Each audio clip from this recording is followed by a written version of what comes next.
ভাই আসসালামু আলাইকুম। শুরুতেই একটু দুঃখ প্রকাশ করছি, আমাদের একটু দেরি হয়েছে নির্ধারিত সময়ের চেয়ে। আপনাদের সবাইকে ধন্যবাদ আজকে এখানে আসার জন্য। আহ, গতকালকে আমাদের স্বরাষ্ট্র মন্ত্রণালয়ের একটা ঘোষণার প্রেক্ষিতে কিছু কিছু ক্ষেত্রে ভুল বোঝাবুঝি হয়েছে। অনেকেই আসলে ভুল বুঝেছেন, ভুল বুঝে অনেকেই হয়তো ধারণা করেছেন যে সচিবালয়ে প্রবেশের যে সাময়িক যে নিষেধাজ্ঞাটা দেওয়া হয়েছিল সেটাকে অনেকেই ধরে নিয়েছিলেন যে সাংবাদিকদের প্রেস অ্যাক্রিডিটেশন বাতিল করা হয়েছে। এটা আসলে তথ্য হিসাবে সঠিক নয়। আসলে কোনো সাংবাদিকের কোনো অ্যাক্রিডিটেশন কার্ড বাতিল করা হয়নি। যে সিদ্ধান্তটা নেওয়া হয়েছিল, আপনি জানেন যে সচিবালয়ে একটা দুর্ঘটনা ঘটেছে। এই দুর্ঘটনার বিষয়ে একটা তদন্ত চলমান আছে। এই তদন্ত চলমান থাকার কারণে এখানে এটা এখন একটা ক্রাইম স্পট হয়ে গিয়েছে, ক্রাইম সিন। তো যেই কারণে মানুষের চলাচলটা একটু সীমিত করা হয়েছে এবং সাংবাদিকদেরকেও সেই কারণে তাদের চলাচলটা একটু সীমিত করা হয়েছিল। আমাদের সরকারের পক্ষ থেকে সর্বাত্মক চেষ্টা করা হচ্ছে কত দ্রুত আমাদের সাংবাদিকদের সচিবালয়ে আবার নতুন করে অস্থায়ী ভিত্তিতে হলেও, অস্থায়ী কিছু পাস দিয়ে হলেও যাতে তাদেরকে সচিবালয়ে আবার অ্যাক্সেস দেওয়া যায়। তো এর প্রেক্ষিতে আজকে একটা সিদ্ধান্ত হয়েছে যে আগামীকালকে থেকে অস্থায়ী পাস নিয়ে সাংবাদিকরা সচিবালয়ে প্রবেশ করতে পারবেন এবং প্রাথমিকভাবে প্রায় 200 সাংবাদিককে অস্থায়ী পাস দেওয়া হবে। সচিবালয়ে কর্মরত যে বিট আছে সেই বিটে যে সাংবাদিকরা কাজ করেন তার প্রায় 160 জনের মতো সদস্য আছে। তাদের পাশাপাশি বিভিন্ন টেলিভিশন চ্যানেলের 40 জন ক্যামেরাম্যানকে অস্থায়ী ভিত্তিতে পাস দেওয়া হবে। এই পাস ছাড়াও আরও কোনো সাংবাদিক যদি মনে করেন তাদের সচিবালয়ে যাওয়া প্রয়োজন আছে, সেজন্য ডিএমপির একটা সেল গঠন করা হয়েছে। যেই সেলটাতে সাধারণ নাগরিকরাও যাদের বিভিন্ন কারণে সচিবালয়ে যাওয়ার প্রয়োজন হবে, তাহলে তারা যেমন পাস সংগ্রহ করতে পারবে, সেখান থেকে সাংবাদিকরাও তাদের প্রয়োজন মাফিক অস্থায়ী পাস সচিবালয়ে যাওয়ার জন্য সংগ্রহ করতে পারবে। এটা গেলো একটা বিষয়। আর একটা যে বিষয় হচ্ছে যে আপনারা হয়তো অনেকেই আগ্রহী সচিবালয়ে যে অগ্নিকাণ্ড হয়েছে এটার তদন্ত প্রতিবেদন কি এটা জানার জন্য। আমাদেরকে তদন্ত কমিটির প্রধান আজকে জানিয়েছেন যে আগামীকালকে ওনারা প্রাথমিক প্রতিবেদনটি মাননীয় প্রধান উপদেষ্টার কাছে হস্তান্তর করবে। তদন্ত কাজ এই মুহূর্তে খুব সাকসেসফুলি চলমান আছে। তদন্ত কাজের অংশ হিসেবে ওনারা যাবতীয় প্রয়োজনীয় আলামতগুলো সংগ্রহ করেছেন এবং এর মধ্যে কিছু আলামত দেশে পরীক্ষা নিরীক্ষা করা হচ্ছে। ওনারা যদি প্রয়োজন মনে করেন কিছু আলামত দেশের বাইরে পাঠিয়েও পরীক্ষা নিরীক্ষা করার হবে বলে ওনারা আমাদেরকে জানিয়েছেন। আপাতত এই দুইটা আপডেট আপনাদের কাছে শেয়ার করার ছিল। আর আপনাদের যদি নিজস্ব কোনো প্রশ্ন থাকে আপনারা কাইন্ডলি করতে পারেন। ধন্যবাদ।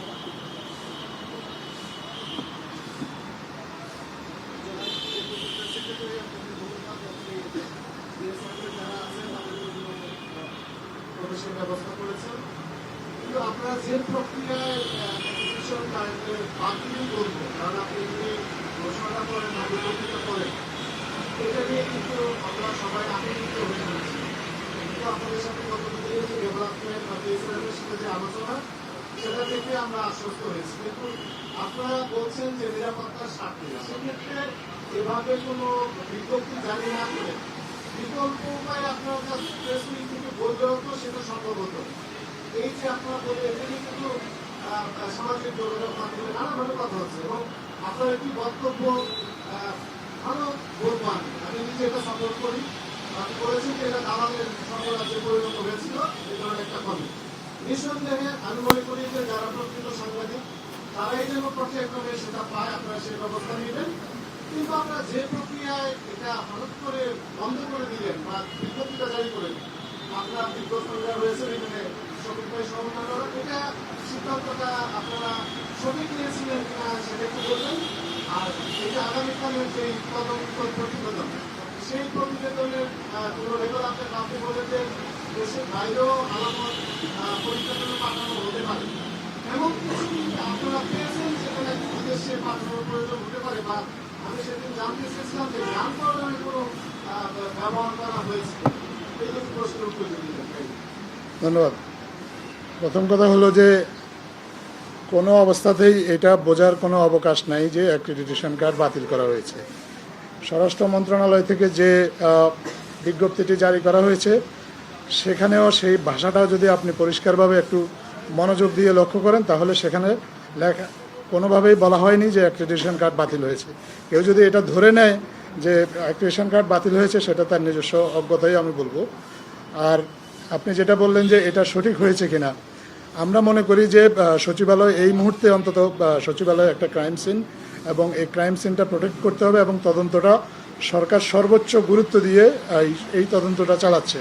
কারণ সচিবালয়ের মতো একটা কি পয়েন্ট ইনস্টলেশন, যেখানে এরকম একটা দুর্ঘটনা ঘটেছে, যে দুর্ঘটনার ফলে দেশের অনেক বড়, হ্যাঁ, দেশের যে বড় একটা বিপর্যয় হয়েছে, এটা একটা দেশের one of the most protected area. তো এইখানে তদন্ত চলমান করা, তদন্ত কাজ চালানোর জন্য আমরা সবার কাছ থেকে সহযোগিতা চেয়েছি। এই সাংবাদিকরা আমরা মনে করি যে আমাদেরকে সহযোগিতা করবেন, এবং এই সহযোগিতার অংশ হিসাবে একটা খুবই সাময়িক একটা সিদ্ধান্ত নেওয়া হয়েছে। আমরা কিন্তু তাৎক্ষণিকভাবে আমরা নানাভাবে ব্যাখ্যা দিয়ে জানিয়েছি যে আসলে এই সিদ্ধান্তটা সাময়িক, এটা একেবারেই তদন্তের প্রয়োজনে, এবং সচিবালয়ের যে ক্রাইমের যে লক্ষণগুলো যেটা সন্দেহ করা হচ্ছে, এগুলোকে প্রোটেক্ট করার জন্য, যাতে বেশি মানুষ সেখানে প্রবেশ করলে এগুলা নষ্ট হতে পারে তাদের আলামতগুলো, সেই জন্য এই সিদ্ধান্তটা নেওয়া হয়েছে। এটা আমার বিশ্বাস আপনারা সবাই একমত হবেন যে এই তদন্তটা সুষ্ঠু হওয়া জরুরি দেশের স্বার্থেই, কারণ এটার সাথে আমাদের দেশের জাতীয় নিরাপত্তার বিষয়টি ওতপ্রোতভাবে জড়িত। এটা হলো একটা বিষয়। আর যে আলামতের তদন্তের যে কথাটা আপনি বলেছেন, তদন্তে নিশ্চয়ই তদন্ত কমিটি আপনাদেরকে এ বিষয়ে বিস্তারিত আরও জানাবেন যখন উপযুক্ত সময় আসবেন।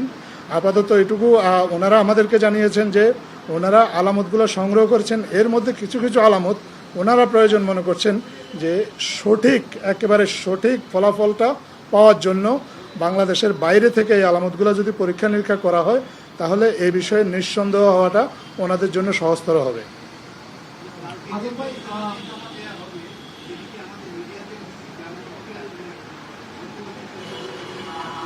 এই তদন্ত প্রতিবেদনটা ওনারা মাননীয় প্রধান উপদেষ্টার কাছে জমা দেবেন।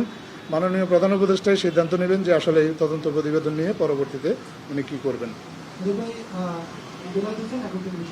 আমার প্রশ্ন হচ্ছে যে এই যে সম্পর্কে একটা আলোচনা চলছে যে শেখ হাসিনার গ্রাফিতি মুছে ফেলা হয়েছে, এই বিষয়ে কি বলবেন? আরেকটা প্রশ্ন, সেটি হচ্ছে যে আগামী 31 ডিসেম্বর একটি আলোচনা চলছে যে জুলাই বিপ্লবের যে ঘোষণাপত্র পাঠ করা হবে, সেই ঘোষণাপত্রকে অন্তর্বর্তী সরকার স্বাগত জানাবে কিনা?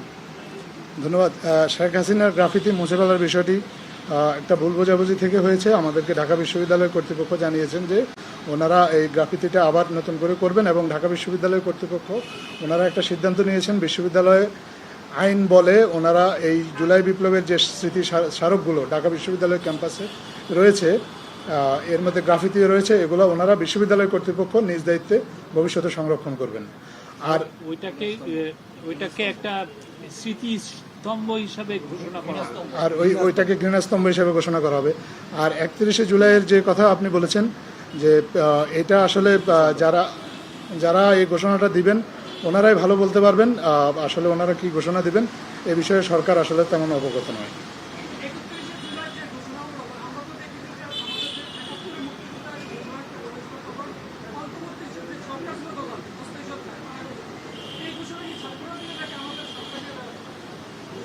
আমি আপনার প্রশ্নটা ক্লিয়ার না, আবার বলেন। আপনার পরিচয় দিয়ে কাইন্ডলি। আচ্ছা, হ্যাঁ।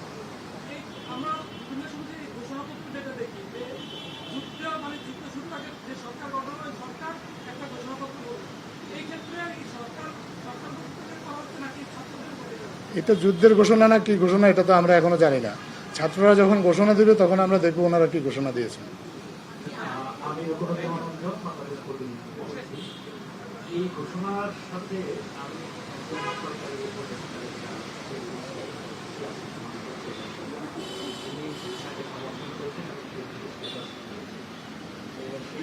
আমরা মনে করি যে সরকার একেবারেই সম্পৃক্ত না, একেবারেই জানে না, এটা গ্রহণ করা আমাদের জন্য আসলে এই বিষয়ে স্পষ্টভাবে যদি আমাদের যতক্ষণ পর্যন্ত এই ঘোষণাটা না হবে ততক্ষণ পর্যন্ত বিষয়টা আমাদের কাছে স্পষ্ট না, আর এবং যতক্ষণ পর্যন্ত আমাদের কাছে বিষয়টা স্পষ্ট না ততক্ষণ পর্যন্ত আপনাদেরকে স্পষ্ট কোনো কিছু বলা আমাদের পক্ষে সম্ভব নয়। এটা একটা প্রাইভেট ইনিশিয়েটিভ, আমরা এটাকে প্রাইভেট ইনিশিয়েটিভ হিসেবেই দেখছি। এটা আমাদের গভর্নমেন্টের কোনো ইয়ে না, আমরা এর মধ্যে এই গভর্নমেন্টের সাথে এটার কোনো সম্পৃক্ততা নেই। যারা এটাকে সাপোর্ট করছেন, এটা প্রাইভেট ইনিশিয়েটিভকে সাপোর্ট করছেন, এটার মধ্যে আমাদের গভর্নমেন্টের কোনো সম্পৃক্ততা নাই।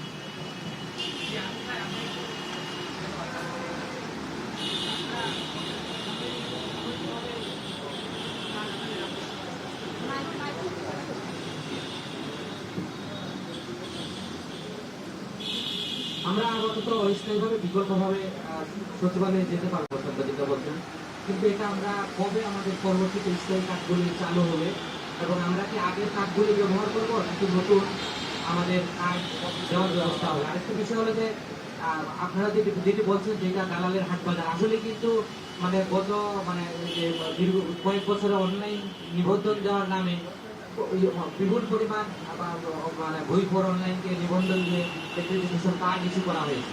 এই যাচাই বাছাই প্রক্রিয়া আপনাদের থাকবে কিনা, বা 5,000-এরও অধিক কার্ড ব্যবহার করছে হয়তো সাংবাদিক বা মানে কিভাবে সচিবালয়ে এমপি বা কি কৌশলে যাচ্ছে, এই যাচাই বাছাইগুলি আপনাদের কি প্রক্রিয়ায় হবে? আর এবার যে আমাদের যে সিদ্ধান্তটি হলো যে আপনি দুইটা কোশ্চেন করছেন, এটা থাকেন, জি, জি, তারপরে পরে। ধন্যবাদ। প্রথম কথা হলো যে কার্ডগুলো বিদ্যমান আছে, প্রত্যেকেরই কার্ড বিদ্যমান আছে, যার যার অ্যাক্রেডিটেশন কার্ড আছে তার কার্ডই বিদ্যমান আছে, কোনো কার্ড বাতিল করা হয়নি। যতক্ষণ পর্যন্ত না নতুন কার্ড ইস্যু করা হচ্ছে ততক্ষণ পর্যন্ত এই কার্ডগুলোর ভ্যালিডিটি থাকবে, এটা হচ্ছে একটা বিষয়। আর সরকার সিদ্ধান্ত নিয়েছে যে কার্ডগুলো রিভিউ করা হবে। রিভিউ করার কারণ হচ্ছে আপনারা দেখেছেন যে আমাদের বিভিন্ন সময়ে আমাদের বিভিন্ন কর্তৃপক্ষ তথ্য মন্ত্রণালয় থেকে প্রায় 7,866টা অ্যাক্রেডিটেশন কার্ড ইস্যু করা হয়েছে। এই অ্যাক্রেডিটেশন কার্ডগুলোর মধ্যে 4,900-র মতো অ্যাক্রেডিটেশন কার্ড আবার গত সরকার বিভিন্ন অজুহাতে বাতিলও করেছে। এখন 2,900 মতো অ্যাক্রেডিটেশন কার্ড বিদ্যমান আছে এবং এই অ্যাক্রেডিটেশন কার্ড যারা ধারী কারা এটা এখনও মাঝে সরকার পুরোপুরি নিশ্চিত নয় যে কারা এই অ্যাক্রেডিটেশন কার্ড বহন করে। তবে ধারণা করা হচ্ছে যে প্রকৃত সাংবাদিকের বাইরেও আরও অনেক ব্যক্তি আছেন যারা এই অ্যাক্রেডিটেশন কার্ডটাকে ব্যবহার করে সচিবালয়ে লবিং সহ আরও নানা ধরনের তৎপরতা চালায় এবং অনেক রাজনৈতিক নেতাকর্মী আছেন যাদের কাছে এই অ্যাক্রেডিটেশন কার্ড আছে, তারা আসলে সাংবাদিক নন। এই জন্য সরকার সিদ্ধান্ত নিয়েছে এটা রিভিউ করে যারা প্রকৃত সাংবাদিক শুধুমাত্র তাদের কাছে এই কার্ডটা থাকবে, যাতে তারা সাংবাদিকতা করতে পারে। সাংবাদিকের বাইরে অন্য কেউ এই কার্ড ব্যবহার করে সাংবাদিকতাকেও যেন কোনোভাবে প্রশ্নবিদ্ধ না করতে পারে। পাশাপাশি সচিবালয়ের মতো একটা গুরুত্বপূর্ণ স্থানে যাতে কোনোভাবে নিরাপত্তার জন্য তারা কেউ হুমকি না হয়ে দাঁড়াতে পারে। আমরা সাংবাদিকতাকে ভালো সাংবাদিকতাকে প্রমোট করতে চাই। আমরা মনে করি আমাদের যারা সাংবাদিক ভাইয়েরা আছেন তারা সচিবালয়ে যাবেন, নিয়মিত রিপোর্ট করবেন তাদের যেই রিপোর্ট করা প্রয়োজন, এবং তাদের কাজের সুবিধার্থেই আমরা মনে করি সাংবাদিকতা থেকে যারা সাংবাদিক নামধারী অন্য ব্যক্তি আছেন কিন্তু আসলে সাংবাদিকতা পেশার সাথে সম্পৃক্ত না, কিন্তু সাংবাদিকতার পরিচয় ব্যবহার করেন, আমরা মনে করি তাদের ব্যাপারে একটা সিদ্ধান্ত নিতে হবে এবং এই চিন্তা থেকেই এই কার্ডগুলো রিভিউ করার একটা সিদ্ধান্ত হয়েছে।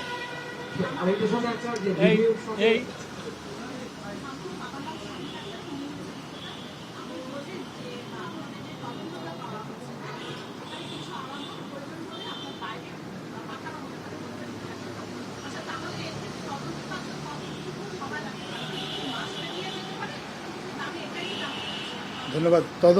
তদন্ত কমিটিটা করা হয়েছে তাদেরকে প্রাথমিক প্রতিবেদন দেওয়ার জন্য 3 দিন সময় দেওয়া হয়েছে। তারা 3 দিনের মধ্যে প্রাথমিক প্রতিবেদনটা দিবেন এবং এরপরে তারা মাননীয় প্রধান উপদেষ্টা এবং সংশ্লিষ্ট আরও অন্যান্য কর্তৃপক্ষ আছে তাদের সাথে মিলে আসলে একটা জিনিস তারা ঠিক করবেন যে তদন্তটা আসলে সম্পন্ন করতে আসলে কতদিন সময় লাগবে। এই বিষয়ে এখনই নিশ্চিত হয়ে কোনো কিছু বলা যাচ্ছে না। বাংলাদেশ, আপনি কি সিটিজেন জার্নালিস্ট? আচ্ছা বলেন। আচ্ছা বলেন। জনগণের পক্ষ থেকে আমার প্রশ্ন, বাংলাদেশের সরকারি চাকরিজীবীরা আলাদা আলাদা করে অফিস করতে পারে যেখানে কাজের যে হার বা বেশি বেতন হবে।